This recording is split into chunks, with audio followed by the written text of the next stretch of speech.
धरती पे आए तो हमारे ऊपर पहला ऋण किसका आया? माँ का। क्यों? माँ ने हमें पेट में जगह दी, हमारे लिए दर्द सहा, हमारे लिए अपनी नींदें खराब की। पहला ऋण किसका है आपके ऊपर? मेरे ऊपर भी, आपके ऊपर भी, स्त्री के ऊपर भी, पुरुष के ऊपर भी। मातृ ऋण।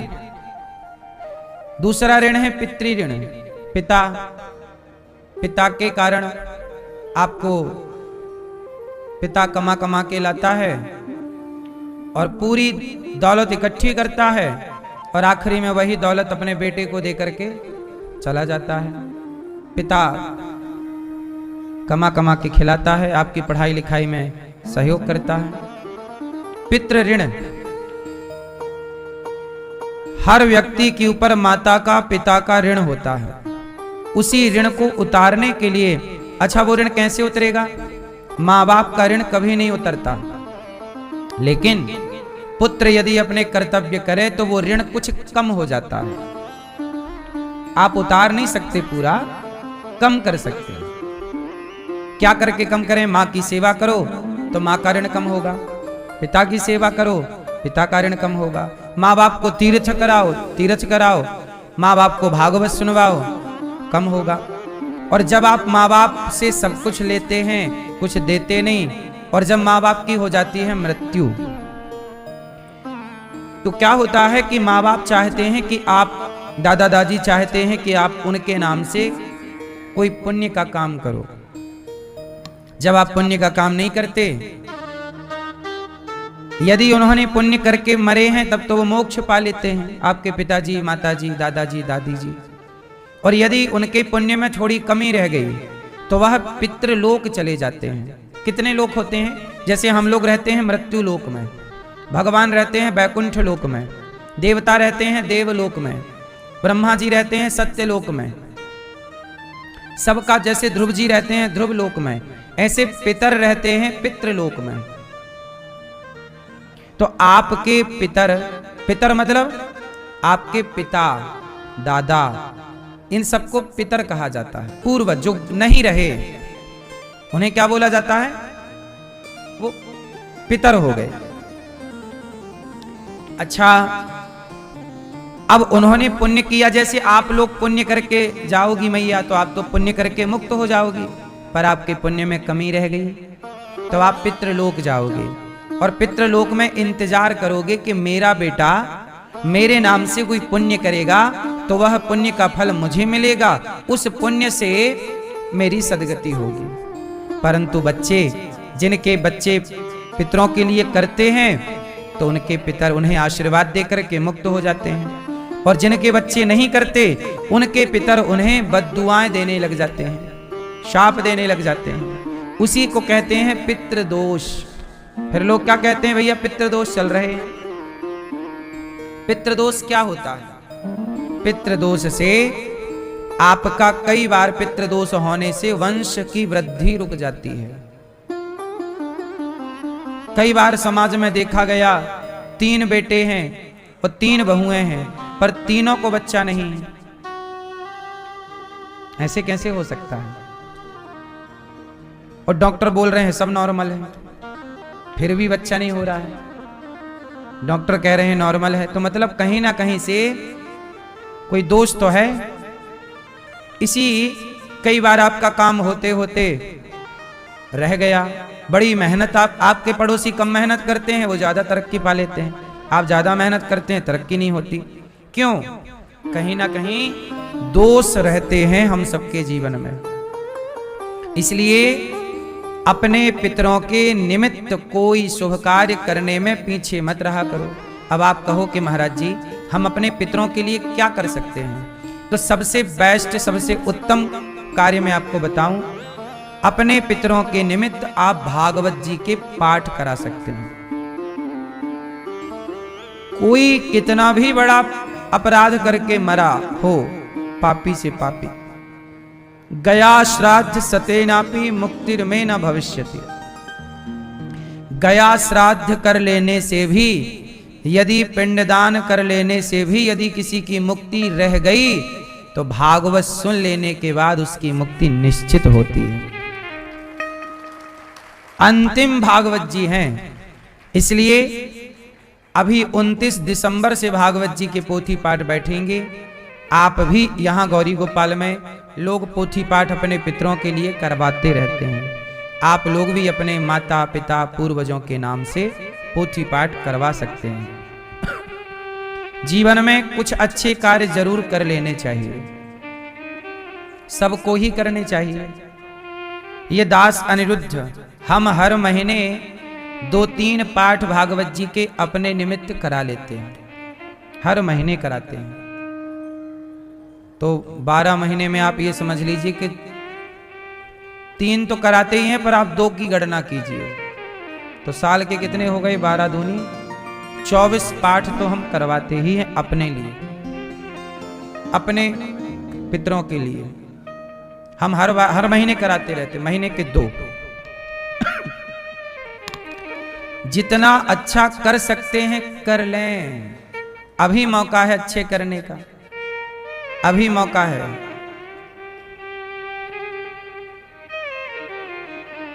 पुण्य जितना करेंगे वो अपना ही तो धन है, क्यों मेरी मां? इसलिए पितरों के लिए, अब जैसे आप लोगों से मैं पूछ लूं कि आपके पिता के मृत्यु की तिथि क्या है, तो आपको पता है? आपको पता है? आप नहीं? आपके पिताजी की मृत्यु की तिथि आपको नहीं पता, आपको पता है?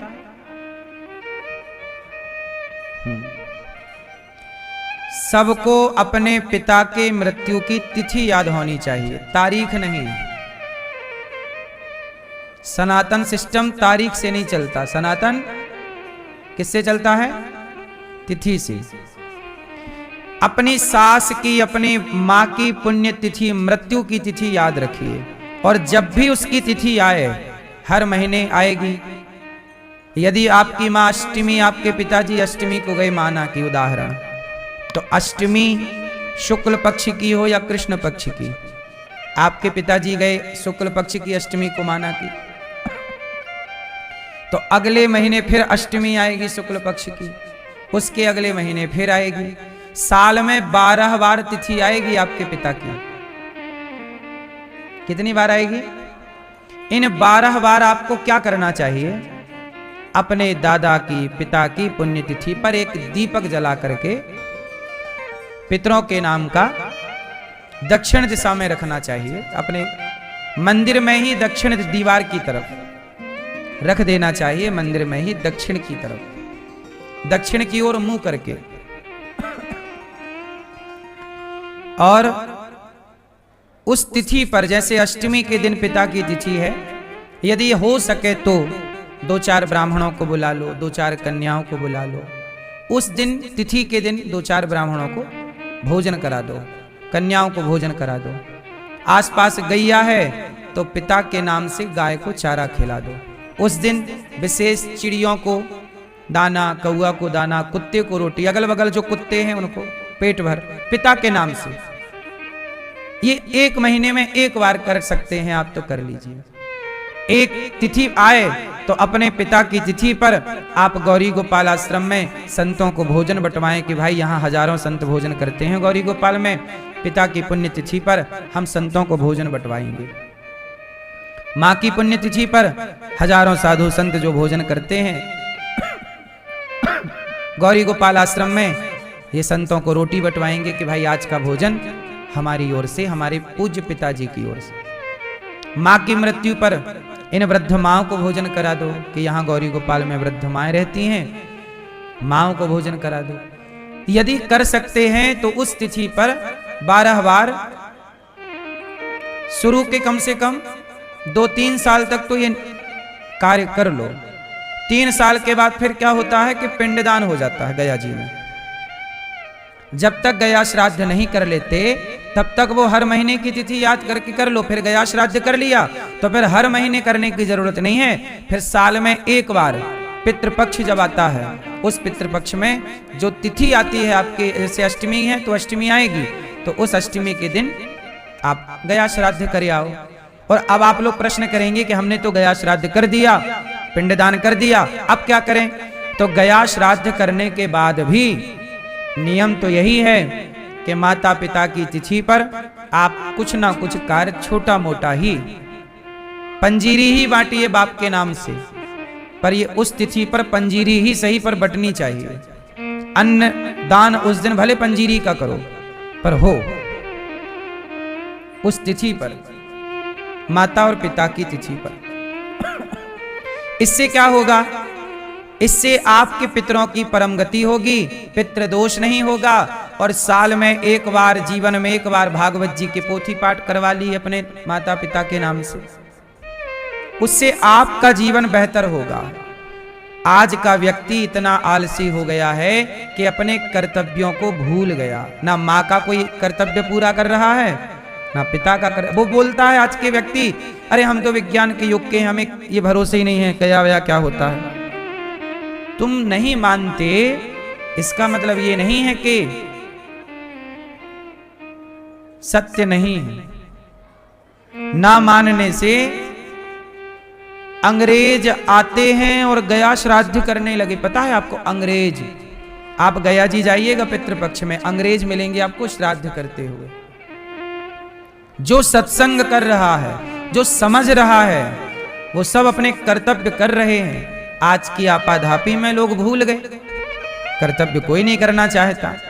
तो मातृ ऋण, पितृ ऋण, तीसरा ऋण है देव ऋण।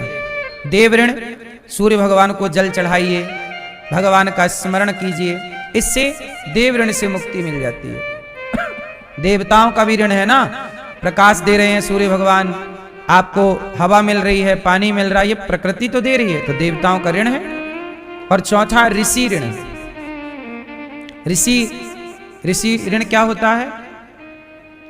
ऋषियों ने आप लोगों के लिए आयुर्वेद लिखा, धनुर्वेद लिखा, आप लोगों के लिए पुराण, रामचरितमानस किसने लिखी? ऋषियों ने, तुलसीदास जी। संत ना होते तो बताओ आज का समाज इस तरह से संस्कारी और सुव्यवस्थित होता? आप सबकी वाणी में संतों की भाषा है। आप लोग क्या बोलते हैं जब कोई बात होती है? अरे बड़ा हुआ सो क्या हुआ। अब ये बड़ा हुआ सो क्या हुआ, ये किसकी भाषा है?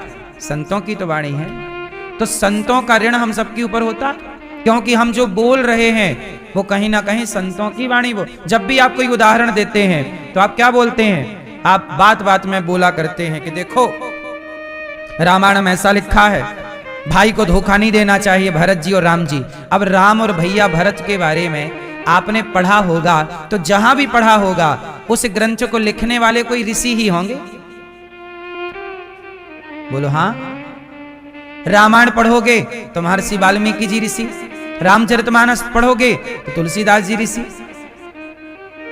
महाभारत पढ़ोगे वेदव्यास जी ऋषि, पुराण पढ़ोगे वेदव्यास जी ऋषि।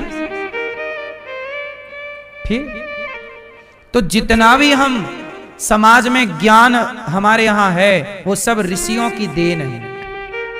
इसलिए ऋषियों का ऋण है। तो ऋषियों का ऋण कैसे उतरेगा? बोले गीता रामायण का पाठ करते रहिए, ग्रंथों के प्रति सम्मान रखिए, तो ऋषियों के ऋण से मुक्ति मिल जाएगी। ये 4 ऋण होते हैं। इन चारों ऋणों से हम सब ऋणी हैं, माँ के, पिता के ऋण से, देवताओं के और ऋषि के ऋण से। इसलिए हमारे यहाँ चारों को प्रणाम है। माता को प्रणाम, पिता को प्रणाम, सूर्य भगवान देव ऋण। पहला प्रणाम सवेरे जागते ही व्यक्ति सूर्याय नमः, आदित्याय नमः, भौमाय नमः, खगाय नमः, मित्राय नमः, भास्कराय नमः। सूर्य भगवान को अर्घ देते हैं। आप लोग जल चढ़ाते हो सूर्य भगवान को? सही बताओ, नहीं चढ़ाते? सूर्य भगवान को जल चढ़ाना चाहिए कि नहीं? आप लोग क्यों नहीं चढ़ाते हैं? रोज चढ़ाओ। अच्छा, सूर्य भगवान प्रकाश रोज देते हैं कि कभी कभी? विटामिन डी कहां से आता है? फसलों को ताकत। यदि सूर्य ना होते तो किसान की कोई भी फसल होती? यदि आप और हम जीवित हैं तो इसमें सूर्य भगवान का योगदान है। बोलो हाँ। तो जब उनका योगदान है तो 1 लोटा जल चढ़ा के धन्यवाद तो दे ही सकते हैं। ये तो थैंक यू है। ईश्वर का धन्यवाद। इसलिए धन्यवाद के तौर पर जल चढ़ाइए। हे ईश्वर आपका धन्यवाद। भगवान की भक्ति क्यों की जाती है? थैंक यू के लिए। हे ईश्वर, अच्छा बताओ, आप बहुत प्यासे हैं, पानी नहीं मिल रहा है चारों ओर, और तभी कोई पानी लेके आए और आपको पिलाए, तो आप थैंक यू बोलोगे कि नहीं उसे? उसने आपके प्राणों की रक्षा की कि नहीं जल देकर? फिर यदि उस व्यक्ति ने जल देकर आपके प्राणों की रक्षा की, तो आपके इर्द गिर्द आसपास यदि पानी है, तो वो पानी कौन दे रहा है? ईश्वर। तो क्या उस ईश्वर को थैंक यू धन्यवाद नहीं होना चाहिए? इसलिए उसको माला जपते हैं। 1 माला जपो, 10 माला जपो, 20 माला जपो। माला इसलिए कि हे ईश्वर श्रीमन्नारायण श्रीमन्नारायण। माला जप रहे हैं, काहे माला जप रहे हो? ईश्वर को याद कर रहे हैं। धन्यवाद प्रभु, आप ना होते तो हमें पानी कौन देता? आप ना होते हमें रोटी कौन देता? अच्छा मैया, आपने ऐसे किसी व्यक्ति को देखा जिसके दोनों हाथ ना हो? क्यों? आप लोगों ने ऐसे किसी व्यक्ति को देखा जिसके दोनों हाथ ना हो? क्यों? देखा है? देखा होगा। हल्ला ना करो मेरी मां, शोर ना करो मैया। अब जरा सोचो कि किसी के दोनों हाथ नहीं हैं, उसे खाने में कितनी तकलीफ होती हो। सामने रखा है भोजन, पर हाथ ही नहीं है, अब कैसे खाता होगा? किसी के आश्रित होगा कि नहीं? कोई आए खिलाए। आप कितने अच्छे हैं, जब भूख लगती है अपने हाथ से निकालते हो अपने। जिसके दोनों हाथ नहीं है, कल्पना करिए, इमेजिन करिए कि जिसके दोनों हाथ ना हो, उसे भूख लगी हो, वो भोजन हो, क्या कैसे निकालेगा? कितना तकलीफ है। बोलो मेरी मां, आपके हाथ हैं तो इन हाथों की वैल्यू नहीं पता, इसलिए ईश्वर का धन्यवाद दो। इसलिए इन हाथों से तुलसी की माला पकड़ो और इस माला को सरकाओ आगे, और हर मन के पर, हर मोती पर एक बार ईश्वर को याद करो कि प्रभु ये हाथ दिया है, थैंक यू। ये हाथ ना होता तो क्या होता? हम पानी भी नहीं पी सकते थे। इसलिए श्रीमन्नारायण श्रीमन्नारायण श्रीमन्नारायण श्रीमन्नारायण। बात समझ में आई कि नहीं? ये उंगली से माला खिसकाओ मोती एक मैं, श्रीमन्नारायण श्रीमन्नारायण। ये उंगली है, ना होती उंगलियां, ना होता ये हाथ, तो सोचो हम कैसे होते। आज मेरे पास 3 बच्चे आए, आज बेचारे तीनों अंधे थे। 3 लड़के आए, कथा में है क्या? 3 बच्चे आए और तीनों अंधे थे। तो मैंने पूछा कि यदि तुम्हें दिखेगा तो क्या देखना चाहोगे? बोले गुरुजी, जिनको दिख रहा है वो हमसे ज्यादा परेशान है। हम तो बस यही प्रार्थना करते हैं कि हमें यदि कुछ दिखें तो राधा रानी दिख जाएं, श्याम सुंदर दिख जाएं, और क्या देखें, किसे देखें?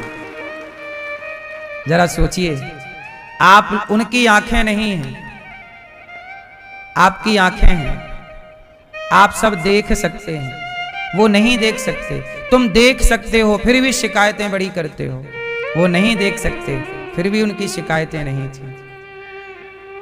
आपकी आंखें हैं, आपने इतना कुछ देखा है, लेकिन आप लोग मंदिर नहीं जाते कि चलो मंदिर में बैठे भगवान को देख आवे। अरे मंदिर में कोई भगवान है, मूर्ति है। आंखें दी हैं। एक बात बताओ, शाम होती है तो शराब की दुकानों में भीड़ लग जाती है, और आजकल मंदिरों में इलेक्ट्रिक घंटा आ गया है। आरती के टाइम बटन चिटका दी जाती है, वो घंटा टन टन टन टन टन टन अपने से बजता है। मशीनरी है। क्यों? ये भैया मंदिरों में मशीन वाला घंटा क्यों बजता है? आपसे सवाल है।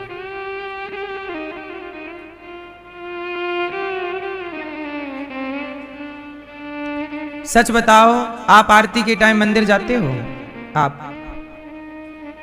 आप जाते हो? कब कब? रोज के कभी कभी? मंदिरों में इलेक्ट्रिक घंटे इसलिए लगा दिए गए क्योंकि बढ़ती आबादी में शराब की दुकान में तो भीड़ बढ़ी, पर मंदिर में घंटा बजाने वाला भी कोई नहीं। ये स्थिति है सनातन की। जबकि शुक्रवार को मस्जिदों में नमाज पढ़ने वाले मुसलमान बहुत होते हैं। मुसलमान नमाज पढ़ना किसी भी हाल में होंगे, कहीं भी होंगे, वो नमाज जरूर पढ़ेंगे। लेकिन हिंदू मंदिर में शाम को घंटा बजाने तक का टाइम नहीं निकालता। कैसे हिंदुओं का उत्थान होगा? इसलिए मुसलमानों के 52 देश हैं, 52। हिंदुओं का एक भी देश नहीं। क्यों? क्योंकि वो मुसलमान अपना कर्तव्य ईमानदारी से करते हैं। वो अपने बच्चे को बचपन से टोपी लगाते हैं, बचपन से नमाज सिखाते हैं। आप अपने बच्चे को तिलक कब लगाते हो? सिखा रखने की बात कब कराते हो? कब अपने बच्चे को हनुमान चालीसा पढ़वाते हो? जब आप सनातनी अपने धर्म को लेकर जागरूक नहीं हैं तो कन्वर्जेशन तो होगा, कन्वर्ट तो होंगे। आप लोग ही जब धर्म का ज्ञान नहीं रखोगे तो आने वाली अगली 2 पीढ़ी बाद आप ही मुसलमान हो जाओगे। आपके बच्चों को सनातन का ज्ञान नहीं कराओगे, वो कल को कोई मुसलमान उसे बताए कि भाई तेरे सनातन में क्या है, मुसलमान का फायदा बताए, तो तुम्हारा अपना बच्चा भी तो हिंदू से मुसलमान हो सकता है। क्योंकि जब अपना वेश है ही नहीं, अपना ज्ञान है ही नहीं, तो जिसका अपना कोई स्ट्रक्चर ना हो, ढांचा ना हो, तो कोई भी उसे बरगला ले और ले जाए। हमारे यहां राजा महाराजा मर गए, संभाजी के ये नाखून निकाल लिए चिमटी से, ऐसे चमड़ी नोच ली, चमड़ा उतार लिया, चमड़ा ऐसे चाकू तलवार से चमड़ा उतार लिया और बोला कि धर्म बदल लो, मुसलमान बन जाओ। छत्रपति शिवाजी के बेटे हैं संभाजी, टुकड़े कर दिए शरीर के, जीभ काट ली, उन्होंने धर्म नहीं छोड़ा। क्यों? उन्होंने धर्म क्यों नहीं छोड़ा? क्योंकि उन्हें धर्म का ज्ञान था। आप लोगों में से बहुत लोग तो धर्म का ज्ञान रखते नहीं, तो धर्म का ज्ञान ही नहीं है तो धर्म तो आपने छोड़ ही दिया। धर्म छोड़ दिया तो कोई भी आपको पकड़ के 4 बातें समझाएगा, आप वो मान लोगे और आप वो हो जाओगे। आप क्रिश्चियन की संगति में चले गए तो आप क्रिश्चियन हो गए, मुसलमान की संगति में चले गए आप मुसलमान हो गए। आजकल आपके घर में झगड़ा है, आजकल आपके घर में चुगली है, निंदा है, आपके घर में संस्कार नहीं है, धर्म नहीं है। धर्म की आप लोग सच बताना, आप लोग अपने घर में कितनी देर राम की, कृष्ण की, धर्म की, सनातन की बात करते हो? अपने बच्चों से बताओ जरा, किस घर में कितनी देर बातें होती हैं? जब धर्म की बात ही नहीं करोगे तो धर्म को जानोगे क्या? कोई भी वर्गलाएगा, आप चले जाओ। एक picture I movie the Kerala, मैंने पूरी नहीं देखी, एक छोटा सा हिस्सा उसका क्लिप देखा है। उसमें क्या था, ये सच्ची घटना है। सुनना ध्यान से, एक लड़की थी और वो लड़की ब्राह्मण की लड़की थी। वो लड़की कॉलेज में पढ़ती तो कॉलेज में उसे लड़की को मुसलमान लड़कियों से दोस्ती हो गई। तो मुसलमान लड़की भी अपने धर्म के प्रति सजग है। उन मुसलमान लड़कियों ने उस हिंदू लड़की को अपने मुस्लिम धर्म के बारे में, मुस्लिम पंथ के बारे में, मजहब के बारे में समझाया, बताया कि ये है हमारे यहां, तुम्हारे हिंदू धर्म में तो कुछ भी नहीं है। हिंदू से तोड़ा और मुसलमान से जोड़ा।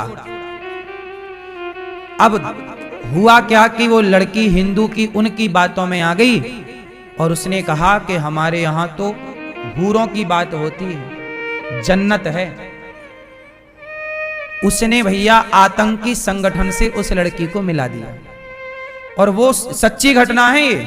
वो हिंदू लड़की आतंकी संगठन के संग चली गई। वो आतंकवादी उसके साथ बलात्कार करते, उसकी राजी से फंसा लिया ना, बलात्कार करते बिंदास, और उसे चलाना सिखा दिया बंदूक, और जहर घोल दिया कि तुम्हारे दुश्मन हिंदू हैं, जहां भी हिंदू मिले बस आतंकवादी का तो एक ही काम है। अभी नहीं जात पूछ के मारी, तुम हिंदू हो, ठा ठा ठा ठा ठा। अभी पहलगांव में क्या हिंदू हो, ठा ठा ठा, हिंदू हो, मार दिया। अब वो लड़की बन गई भैया आतंकवादी, हिंदुओं को मारती आतंकवादियों के गठन में रह के, और मुसलमान वो आतंकवादी उसका बलात्कार भी करते सामूहिक मस्त, और उसकी राजी मर्जी से। एक दिन उस लड़की देखो हिंदू तो थी, खून तो हिंदू का है, आज नहीं कल चेतना तो आएगी। वो हिंदू का खून उस लड़की का जाग गया। उसने कहा कि मैं क्या कर रही हूं, उसे लगा अंदर से कि मैं गलत हूं। लो भैया, वो लड़की जैसे तैसे भाग गई और भाग के आधी रात को अपने पिता के पास आई, और पिता के पास आके बोली कि आपने मुझे आतंकवादी बना दिया। अब बाप बोला कि क्या बात करती है, मैंने तो तुझे अच्छे कॉलेज में पढ़ने भेजा था, तू ही किसी के भड़कावे में, किसी के प्यार व्यार में, लव जिहाद में फंस गई और तू ही चली गई, और मुझे बोल रही है कि मैंने तुझे आतंकवादी बना दिया। कोई बाप अपनी बेटी को आतंकवादी क्यों बनाएगा? उस लड़की ने जो कहा वो सबको सुनना चाहिए। उस लड़की ने कहा, पिताजी आपने मुझे समय रहते बचपन में अपने सनातन धर्म का ज्ञान दिया होता, मैं अपने सनातन धर्म को, राम को, कृष्ण को समझ पाई होती, तो मैं आज किसी मुसलमान के चंगुल में फंस के आतंकवादी ना होती। उन्होंने मुझे समझा इसलिए दिया क्योंकि आप ना समझा पाए। आप राम के बारे में, कृष्ण के बारे में, सनातन के बारे में नहीं समझा पाए, लेकिन उन्होंने अल्लाह के बारे में समझा दिया, हूरों के बारे में समझा दिया, जन्नत के बारे में समझा दिया, तुम नहीं समझा पाए। इसलिए अपनी बेटी को, अपने बेटे को थोड़ा राम की कहानियां, कृष्ण कौन है, राम कौन है, हरिश्चंद्र कौन है, गंगा कौन है, यमुना कौन है, सरयू कौन है, शिव कौन है, गणेश जी कौन है, दुर्गा कौन है, थोड़ा धर्म से जोड़ना मेरी माँ, वरना कल तुम्हारे बच्चे ना जाने बाजार में किसकी संगति में जाके बैठ जाएं और क्या हो जाएं। दोषी कौन है? वो लड़की आतंकवादी बन गई, सच बताना दोषी कौन है? बोलो, क्या वो माँ बाप दोषी नहीं है? वो तो दोषी हैं, वो तो चाह ही रहे हैं कि आप बिगड़े। आपका अपना दोष है। इसलिए कहता हूं समय मिला करे तो बच्चों को लेकर सत्संग में आया करो, समय मिला करे तो बच्चों को कथा सुनवाया करो, अच्छे इंसान बनेंगे आपके बच्चे, अच्छा जीवन जिएंगे आपके बच्चे। हम सबके ऊपर एक पांचवा ऋण भी है, मातृ ऋण, पितृ ऋण, देव ऋण, ऋषि ऋण। इस ऋण से भी बड़ा एक ऋण और है, कौन सा? भारत माता का ऋण है हम सबके ऊपर, और ये ऋण ईमानदार होकर के इस भारत माँ की सेवा करके चुकाना है सबको। हम सबके ऊपर अपनी जननी जन्मभूमश्च स्वर्गादपि गरीयसी। बताइए, भारत माता का ऋण आपके ऊपर है या नहीं? बोलो, ये भारत माता का ऋण कैसे चुकाओगे? समाज की सेवा करो, ईमानदारी से रहो। आजकल भारत में अपने ही अपनों से गद्दारी कर रहे हैं, भ्रष्टाचार कर रहे हैं, पैसों के लिए अपना ईमान बेच दे रहे हैं। क्या यह भारत माता से गद्दारी नहीं है? इसलिए साहब, पढ़ लिख के बड़े पद पे जाइएगा, पर वहां जाके भ्रष्टाचारी ना बन जाइएगा। इस देश की माटी के कुछ ऋण हैं, वो ईमानदारी से। यदि सारे बेईमान हो गए तो अभी एक पिक्चर आई है, जब पाकिस्तान ने अटैक किया था 11 में, 11 में अटैक हुआ था बंबई में। उस पर एक मूवी आई, अभी खुलासा हुआ कि पाकिस्तान की ओर से जब यहां आतंकवादी भेजे गए भारत, तो भारत की सरकार को पता था कि आतंकवादी आ रहे हैं, खुफिया जानकारी मिल गई, फिर भी भारत की वो उस समय की सरकार चुप रही और आतंक हमला होने दिया। कहने का तात्पर्य से ये मूवी की बात है, जो मूवी अभी आई है। कहने का अर्थ ये है कि बताइए, भारत में रह करके, भारत के सरकारी पदों पर बैठ के, बड़े बड़े मंत्रालय में बैठ के कुछ मंत्री पाकिस्तान से मिले थे कि नहीं? ये मूवी के द्वारा खुलासा हुआ। अब बताइए, ये भारत मां की छाती पे खंजर देना है कि नहीं? अब सोचिए, जिनको आप लोगों ने भारत की रक्षा के लिए नेता बनाया है, वही नेता यदि पाकिस्तान से मिल जाए तो ये भारत मां से गद्दारी है या नहीं? हाँ या ना? दुश्मन से खतरा नहीं होता मेरी मां, अपने गद्दारों से खतरा ज्यादा होता है। दुश्मन से तो सीधी लड़ाई है, पर आप कैसे पहचानोगे कि अपने बीच का ये गद्दार है? पृथ्वीराज मोहम्मद गौरी से कभी नहीं हारे। पृथ्वीराज हारे हैं तो अपने घर के गद्दारों से, जयचंद से हारे हैं। इसलिए राम को वनवास भेजने वाले गैर नहीं थे, अपने घर के ही गद्दार थे।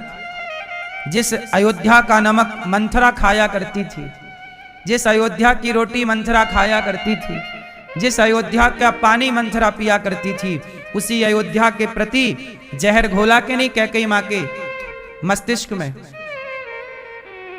बोलो, पूरा खेल किसका है? मंथरा का। मंथरा ने जहर भरा है कैकेयी मां के दिमाग में, और ये वही मंथरा है जो अयोध्या की रोटी खाती है, यहीं का खाती है और यहीं तोड़ने का।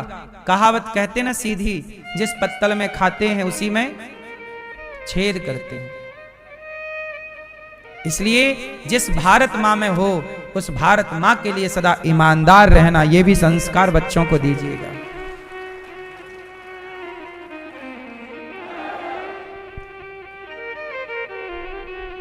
भारत से गद्दारी नहीं, वतन से गद्दारी नहीं, माटी से गद्दारी नहीं। सही है? ईमानदार। इसलिए कहता हूं मेरी मां, 5-10 मिनट बच्चों को बिठाया करो, थोड़ा आप लोग ही मोटिवेट किया करो, समझाया करो। अब आजकल ना माँ बाप बच्चों को तनिक भी टाइम नहीं देते, दिन भर मोबाइल, दिन भर मोबाइल। जैसे तुम उंगली से सरका रहे हो ना रील, ऐसे तुम्हारे हाथों से तुम्हारे बच्चे भी सरक जाएंगे एक दिन। मत बोलना बाद में कि लो बच्चे हाथ से निकल गए।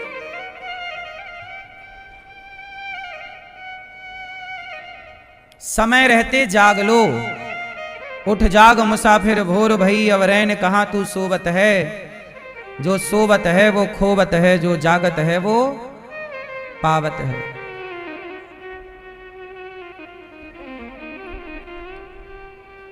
कल हम लोगों ने सुना परीक्षित जी को 7 दिन में मरने का शाप लगा।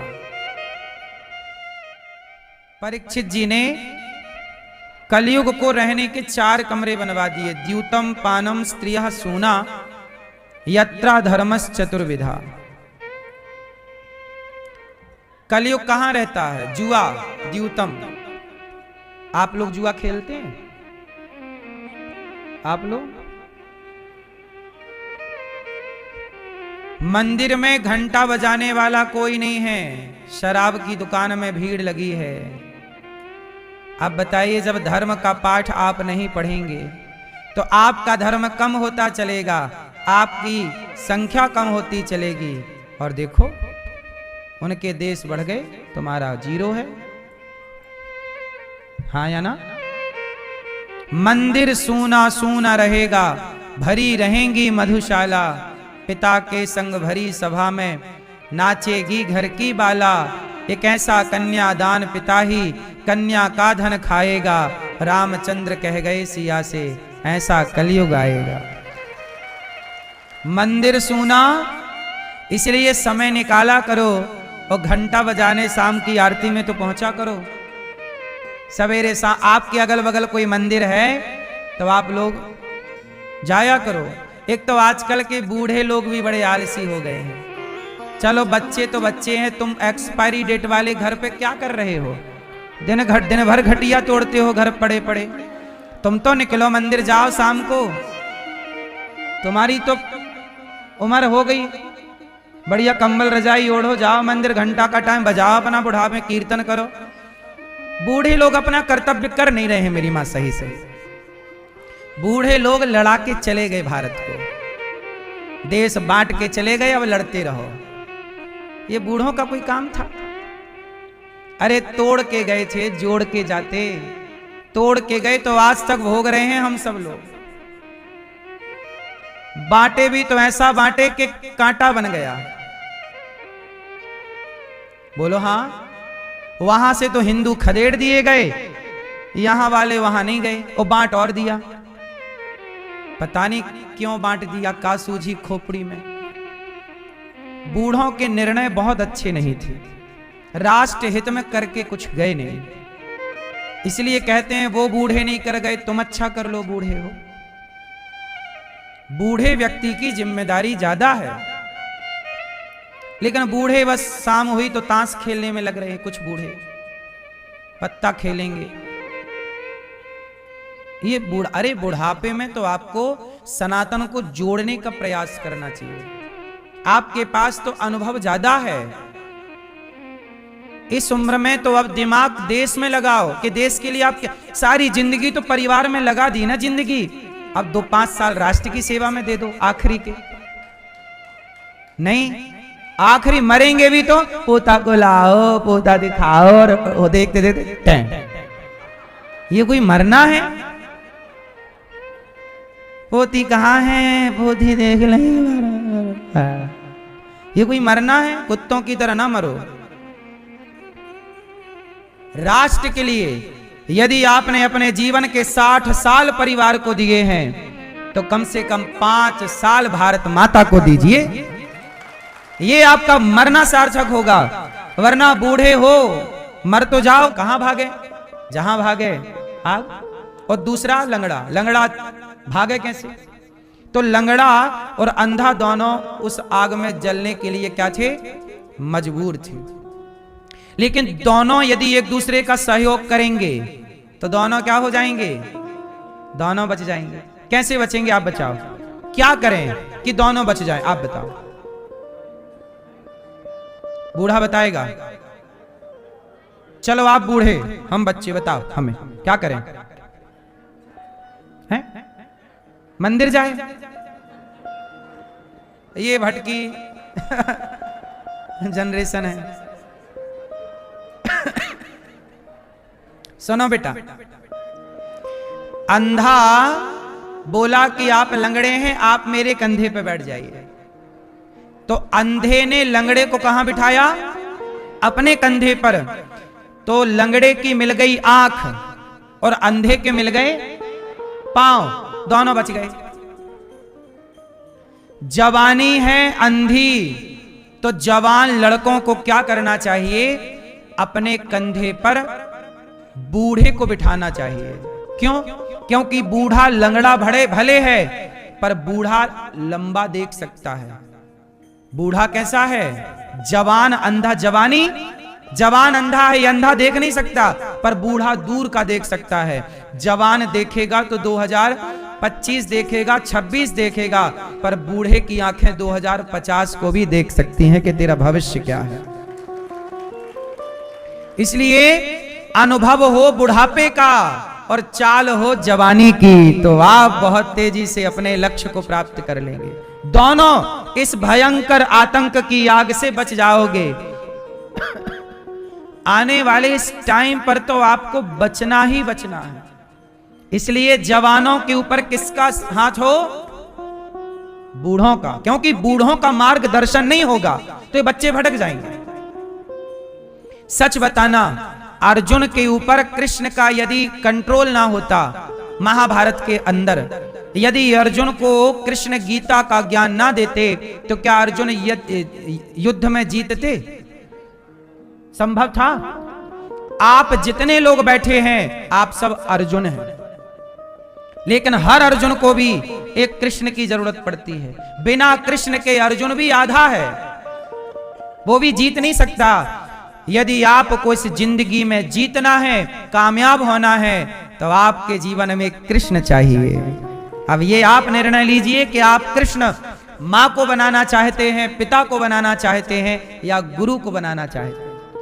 आपके जीवन में कृष्ण की भूमिका जरूरी है। और आज अर्जुनों की कमी नहीं है, आज अर्जुन की कमी, आज कृष्ण की कमी है, सही मार्गदर्शक की कमी है। गांव गांव में स्थिति कितनी बदतर होती चली जा रही है। गांव में पता है कुछ बूढ़े क्या कर रहे हैं? गांजा पिला रहे हैं बच्चों को, ये चिलम भर के दे रहे हैं, लो पियो।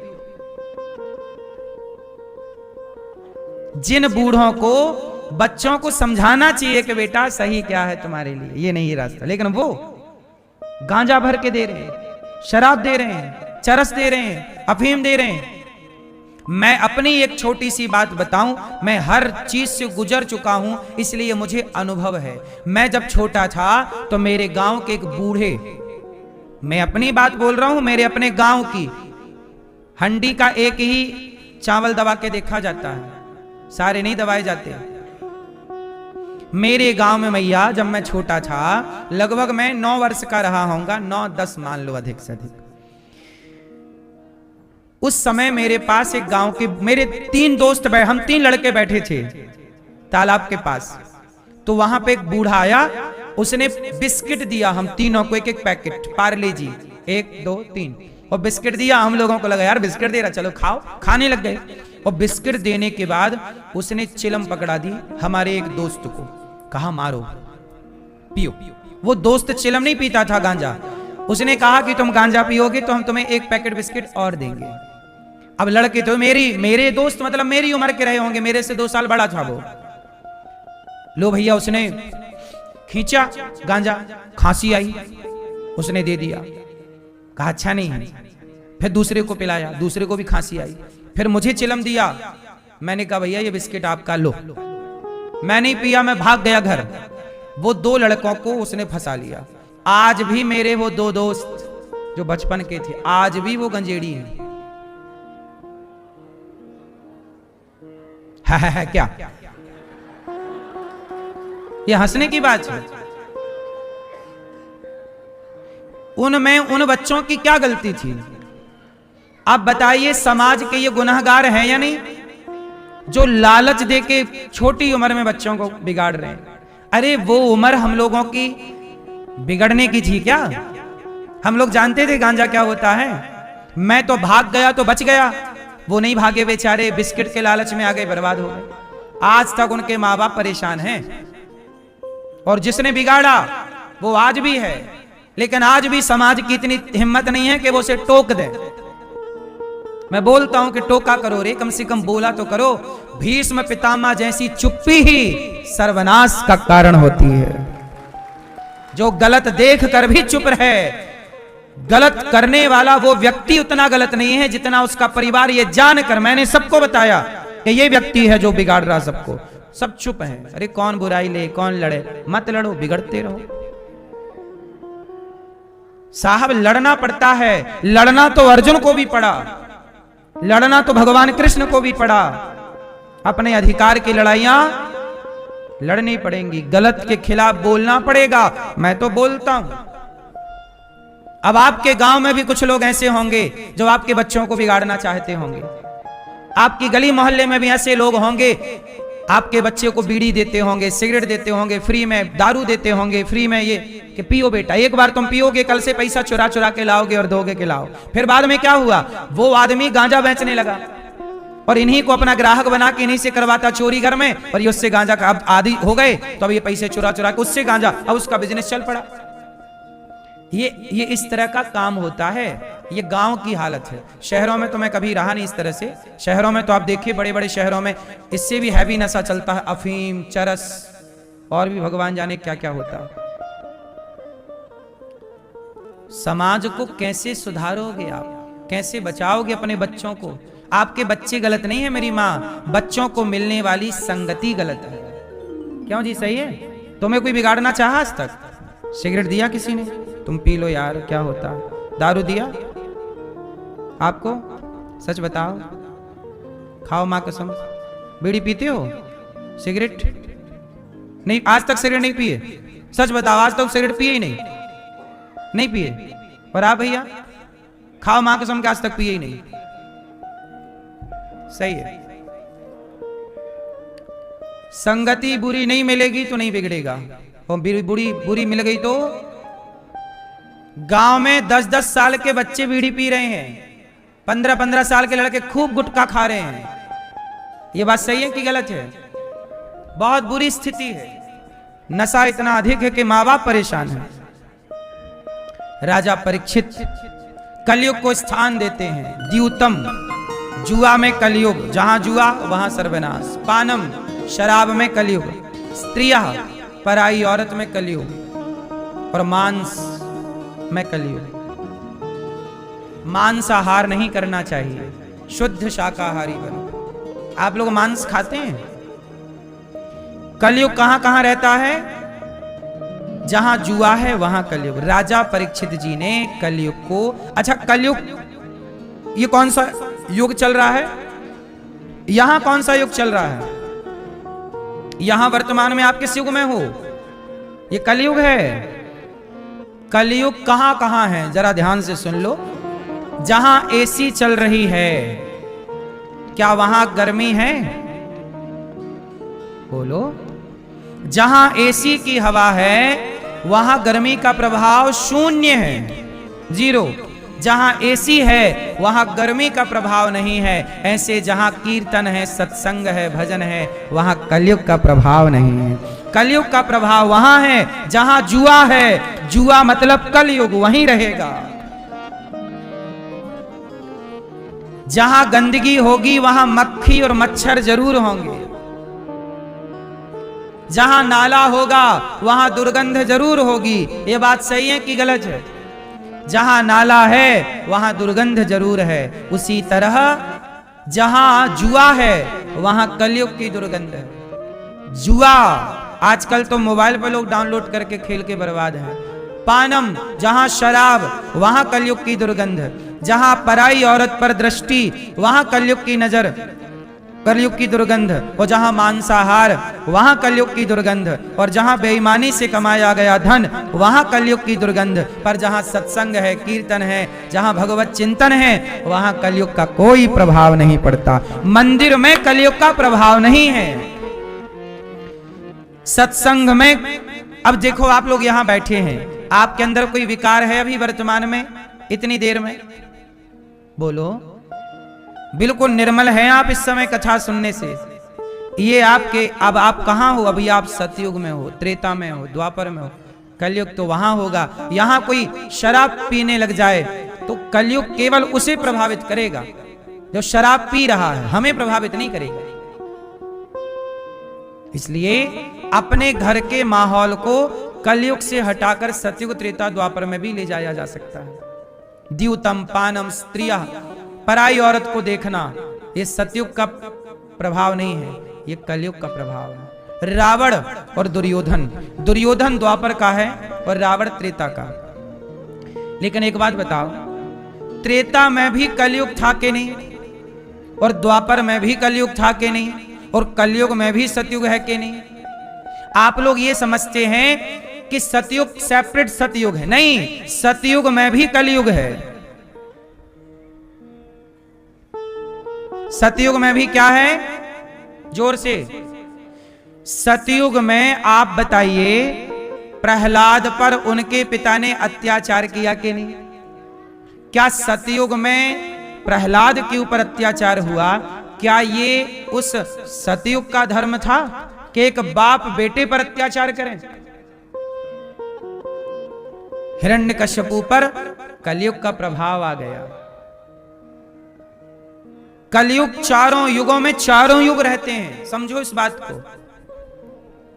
चारों युगों में चारों युग रहते हैं। आप किस युग से प्रभावित हैं ये देखिए। यदि अब बताइए, जो संत हैं दिन रात भजन में चिंतन में डूबे हैं, बताइए उन्हें कलयुग छू भी पा रहा है? वो कलयुग में भी सतयुग में है, और हिरण्यकश्यपु सतयुग में भी कलयुग का प्रभाव उसके राज्य में है कि बाप बेटे पे अत्याचार कर रहा है, जलाना चाहता है जिंदा। होली का आ जाओ जला दो इसे। और त्रेता सुनिए, त्रेता में रावण है। रावण ने जो कृत्य किया वो त्रेता युग का कार्य था कि कलयुग का? पराई औरत चुरा लेना, पराई औरत को गलत दृष्टि से, ये तो कलयुग का धर्म था। तो रावण के भीतर कौन प्रवेश कर गया? कलयुग। और ये गलतियां हुई। मंथरा के भीतर कौन प्रवेश कर गया? कलयुग। दुर्योधन कौन है? दुर्योधन स्वयं कलयुग का अवतार है। साक्षात कलयुग कौन है? दुर्योधन। इसलिए दुर्योधन द्वापर में है, पर देखो काम पूरे कलयुग वाले। इसलिए त्रेता में भी रावण के पास कलयुग था, द्वापर में दुर्योधन के पास कलयुग था, और कलयुग में भी संतों के पास सतयुग है। तो युग तो आप निर्माण करते हैं कि आपको किस युग में रहना है। आप शराब पी रहे हैं तो आप कलयुग में हैं, गलत कर रहे हैं, गलत सोच है, कलयुग। और आपकी सही सोच है, सही दिशा है, सत्य पर जी रहे हैं, तो आप कलयुग में भी, आपको कलयुग बाल भी बांका नहीं कर सकता। युग का प्रभाव सब पर नहीं पड़ता। जो चाहता है कि मेरे ऊपर प्रभाव पड़े उस पर पड़ जाएगा। अब देखिए, ये बात मैं नहीं कह रहा। कृते यध्यायते विष्णुम त्रेतायाम यजतो मखई द्वापरे परिचर्यायाम कलौ केशव कीर्तनात्। कलयुग केवल नाम आधारा, सुमरि सुमरि नर उतरही। जो कलयुग में नाम की छत्र छाया पर है, उसे कलयुग कभी प्रभावित नहीं कर सकता। नाम की छाया है, कीर्तन करिए, सत्संग करिए, आपको कलयुग कुछ नहीं छुएगा। इसलिए नाम का आश्रय लीजिए, चिंतन कीजिए भगवान का, खूब प्रेम से सत्संग कीजिए।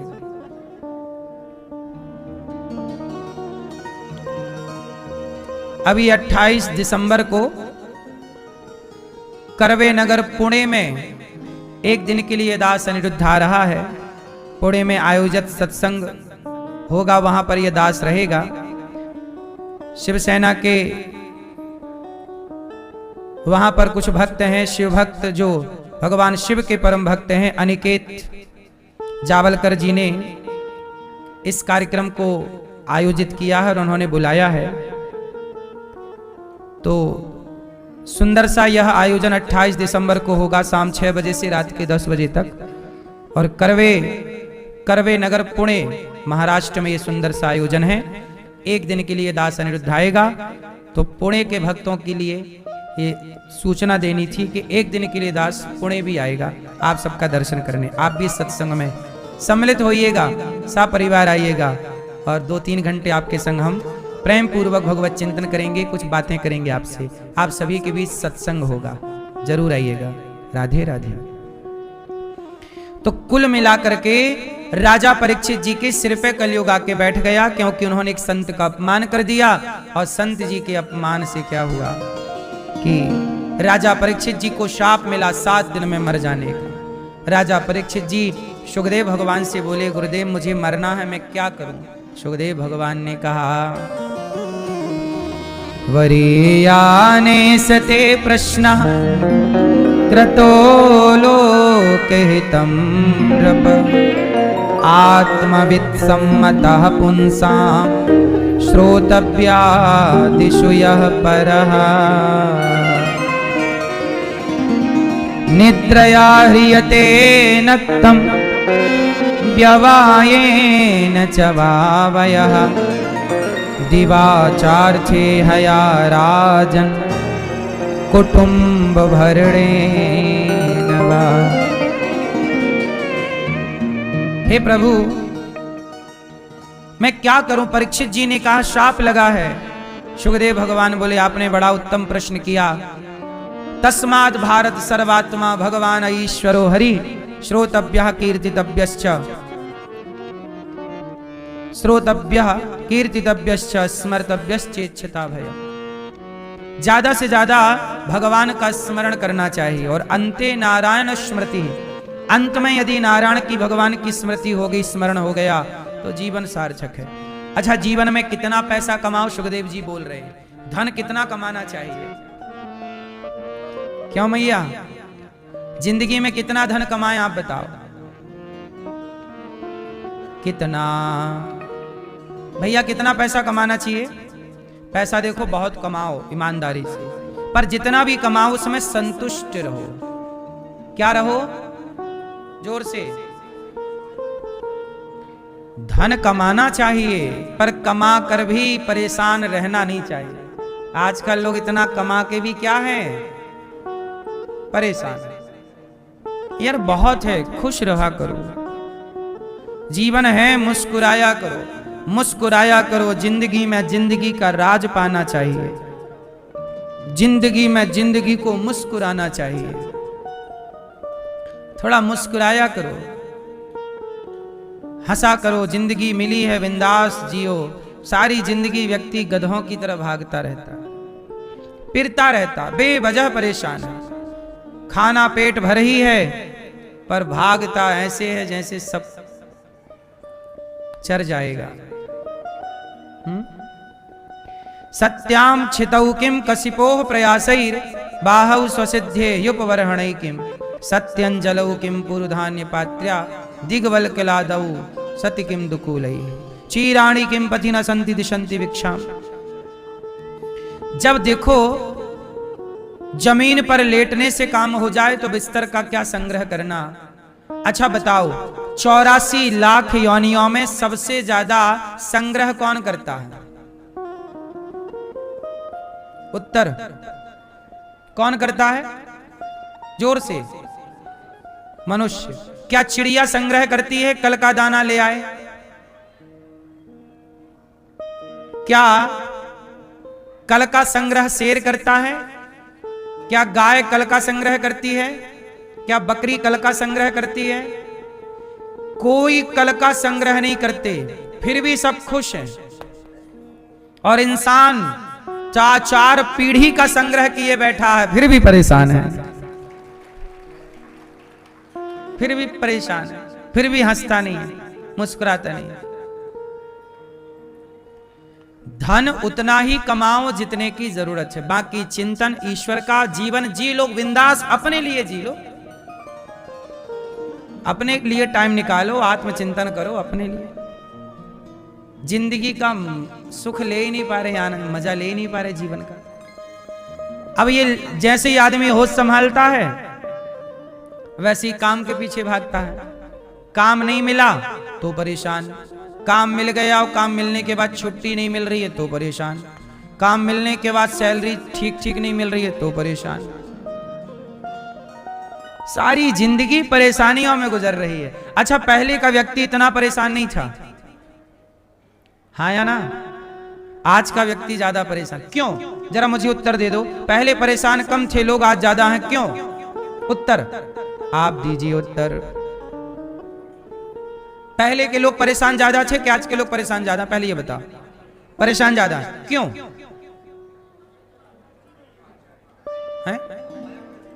हैं? हाँ, पहले के लोगों में इच्छाएं कम थी। पहले की इच्छाएं कम थी और जरूरतें बहुत कम थी।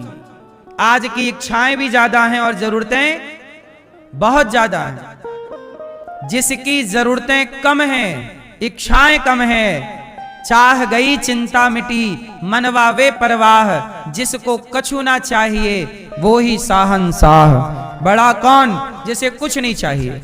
और गरीब कौन? जिसे बहुत कुछ चाहिए। अडानी अंबानी सबसे गरीब हैं। क्यों? इतना होने के बाद भी परेशान है। और वो रिक्शे वाला आपका पड़ोसी, उसके पास 5 दिन बाद की रोटी नहीं है, लेकिन वो अपनी पत्नी के संग आज खुश है, मुस्कुरा रहा, बिंदास, बिना गोली खाए खूब बढ़िया नींद ले रहा है। और आपको करोड़ों की संपत्ति होने पर भी नींद की गोली खाते हो, फिर भी 2 बजे उठ के उल्लू की तरह टुकुर टुकुर टुकुर टुकुर टुकुर।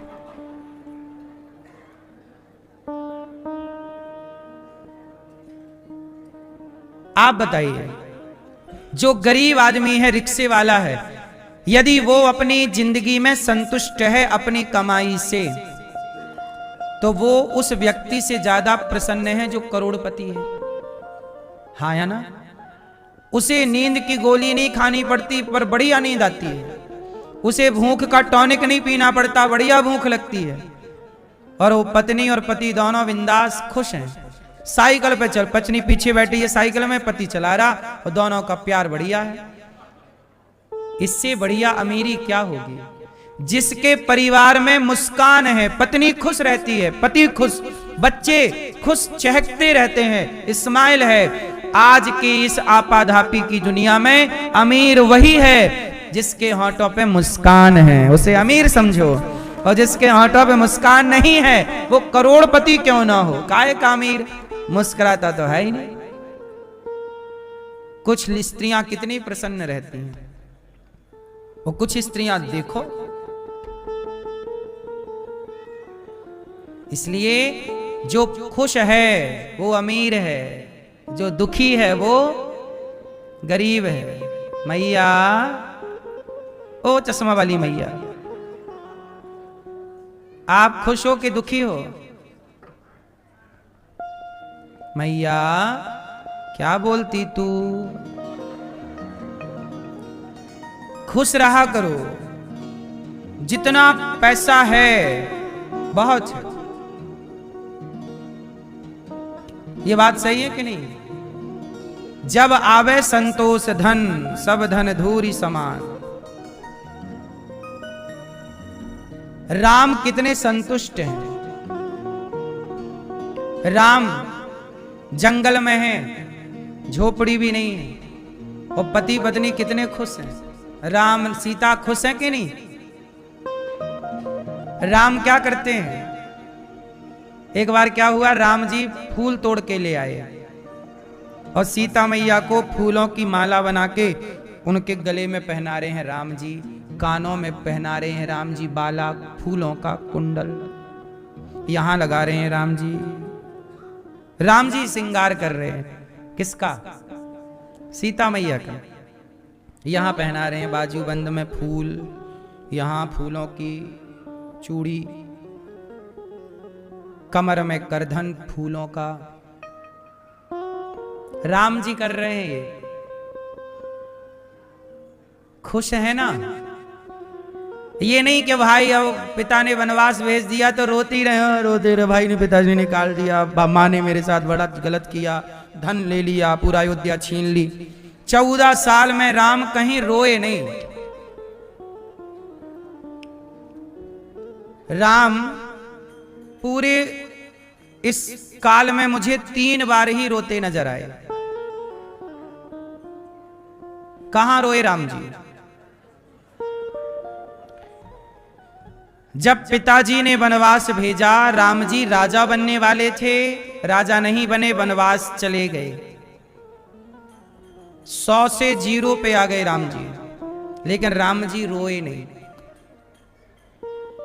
कहां रोए राम जी?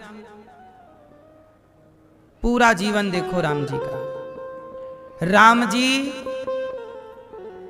जब चित्रकूट में पिता की मृत्यु का समाचार सुना तब राम जी रोए। जटायु की मृत्यु हुई तब राम जी रोए। सीता का अपहरण हुआ तब राम जी रोए। लक्ष्मण जी को शक्ति लगी तब राम जी रोए। और कहीं राम जी रोए हों तो आप मुझे याद दिलाइएगा। राम जी इन जगहों पर रोए हैं, पर इन जगहों पर भी विशेष रोए हैं जटायु के पास। कहां रोए हैं? जटायु जी के पास। राम जी 14 साल रोकर नहीं गुजारते, मुस्कुरा रहे, सीता मैया का फूलों से श्रृंगार कर रहे। पति पत्नी हो, एक दूसरे में प्रेम होगा तो जिंदगी बिंदास चलेगी। जब रावण सीता, अच्छा सोचिए मैया, राम को उनके पिताजी ने घर से निकाल दिया, पहला दुख। दूसरा दुख, पत्नी को रावण ने चुरा लिया, दूसरा बड़ा दुख। तीसरा, भाई लक्ष्मण को शक्ति लग गई। अब जरा सोचिए, आपके जीवन में एक संकट आ जाए तो आप परेशान हो जाते हैं। राम के जीवन में कितने बड़े बड़े संकट आए, लेकिन राम जी ने हर दुख में, हर संकट में धैर्य से काम लिया। आपको भी धैर्यवान होना चाहिए। ये धैर्य कौन सिखा रहा है? राम का चरित्र सिखा रहा है। राम जी रो रहे हैं, मेरी सीता कहां चली गई। राम अपनी पत्नी का श्रृंगार क्यों कर रहे हैं, ये बात मैं आपको क्यों बता रहा हूं और आपको क्यों सुनना चाहिए। राम कहते हैं कि पति पत्नी दोनों भी जिंदगी में रोते नहीं, हंसते एंजॉय करते हुए जिंदगी गुजारो। एक दूसरे का ख्याल रखो, एक दूसरे का श्रृंगार करो। आप उनका ख्याल, वो आपका ख्याल। तो आप मैया, आपके भी पति कभी आपका श्रृंगार वगैरह करते हैं? नहीं। राम नहीं बन पाए मतलब आपके पति, क्यों? तो क्या बन गए? रावण हैं?